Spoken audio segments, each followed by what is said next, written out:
আমি একটা জিনিস ভাবতেছি, ঠিক আছে, যে দিন দিন আমাদের দেশটা কোথায় যাচ্ছে।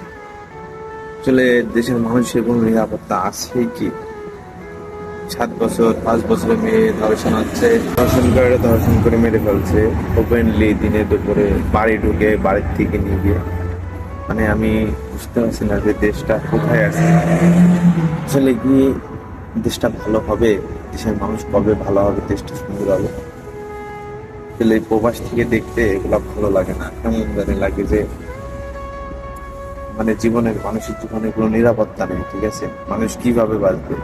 এখন যদি দিন করে এখানে কোনো ধর্ষণ হচ্ছে, যদি আমার বাড়ি কালকে হয়, এর কোনো মানে গ্যারান্টি আছে?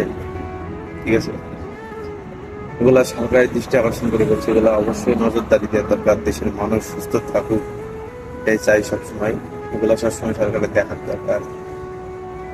আসলে দেশটা কেমন জানি হয়ে গেছে, অন্যরকম হয়ে গেছে, ঠিক আছে। ধর্ষণ, মামলা, খুন, প্রতিদিন মার্ডার, হ্যাঁ, এগুলো হয়ে যাচ্ছে। এটা এই দেশ চাইনি, ঠিক আছে। আমরা একটা সুস্থ সুন্দর দেশ চেয়েছিলাম, কখনো ভাবতে পারিনি এই দেশটা দেখতে হবে। তো সবাইকে দৃষ্টি আকর্ষণ করে বলছে, আমরা যারা যুবক ছেলে আসছি সবাইকে বলা হচ্ছে যে নিজের থেকে নিজে সাবধান হই, নিজের মন মানসিকতা ঠিক করি, নিজের নজর ঠিক করি, নজর হেফাজত রাখি।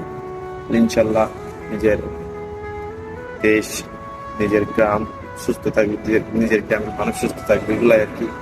নজর হেফাজত করি। সবাই ভালো থাকবেন। আল্লাহ হাফেজ।